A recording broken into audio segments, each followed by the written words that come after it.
Hey, what's going on, everybody? It is Tuesday, December 21st, first day of winter and the shortest day of the year. The days are going to start getting longer now. Hey, nice rally in the stock market today. Yeah.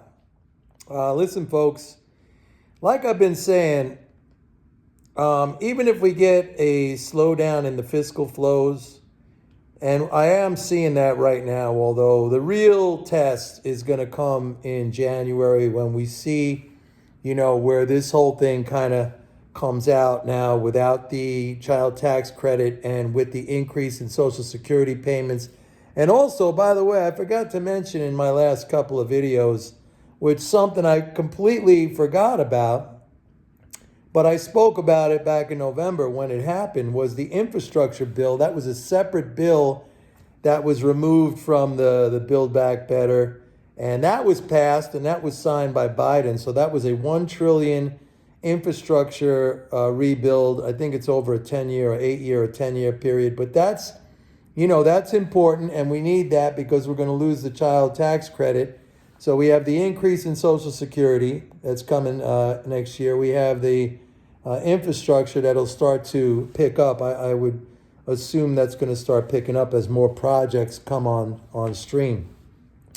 So that's going to be good. But even like right now, the 10-day average of daily withdrawals, daily flows, that's 24.5 billion. That comes to a 490 billion flow rate.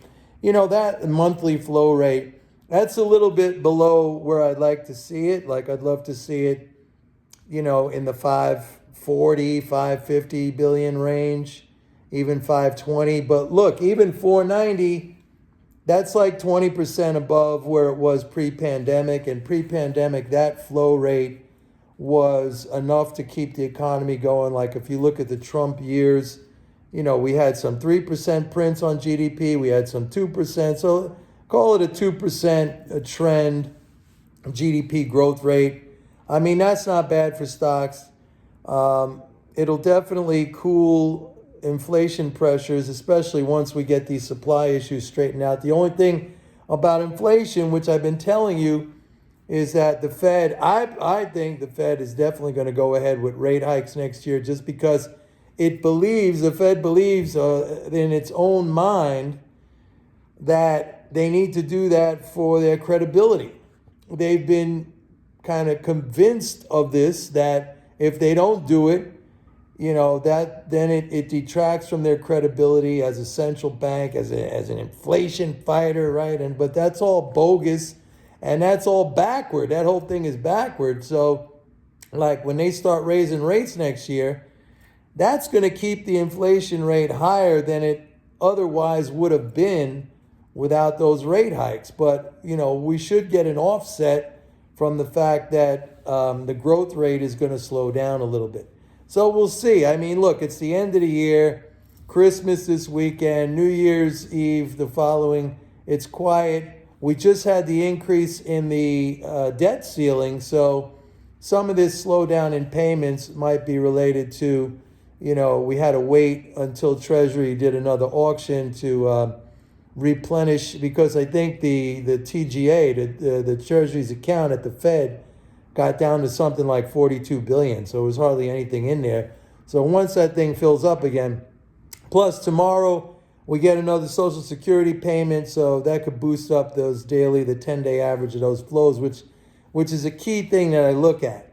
So it's too soon to tell. Like I said, again, I'll just say in January, we'll see how this whole thing fleshes out, where it kind of hits what's the new equilibrium level.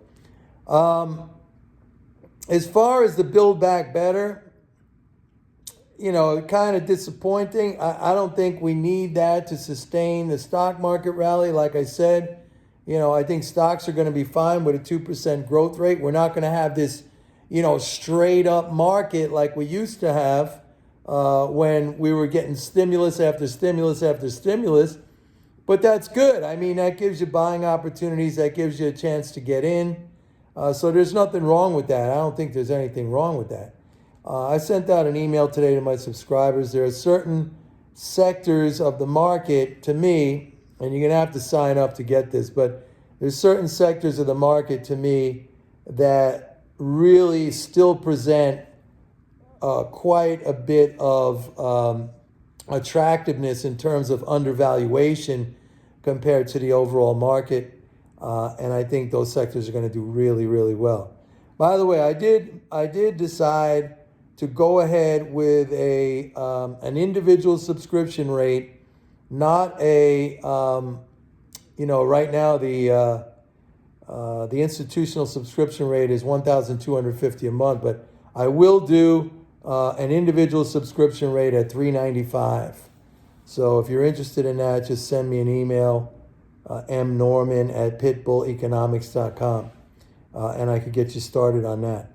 Other than that, good day today. Like I said, we're not going to have this straight up linear market like we had basically over the last 20 months because of multiple stimulus bills that were passed, but it's still going to be good. I mean, we're not, there's not a cut in spending per se. We're still up year over year.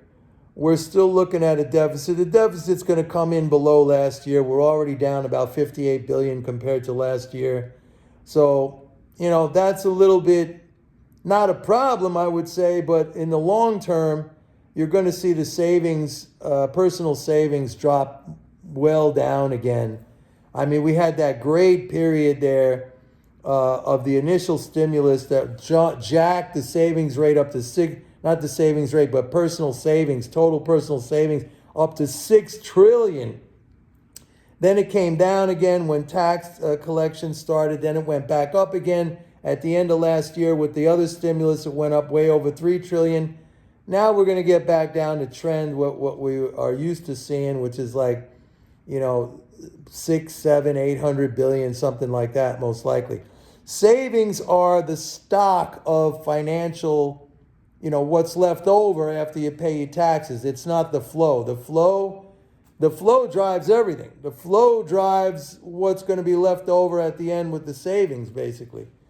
So the stock of savings, that's going to go down. I mean, the problem with the way things are set up, I mean, on the one hand, we have automatic stabilizers, things like Social Security and unemployment benefits and food stamps and things like that. So when the economy slows down, necessarily those things expand because you get people who are out of work and stuff like that. But there's a flip side to that. When the economy expands, the government collects more taxes just because more income is earned, etc.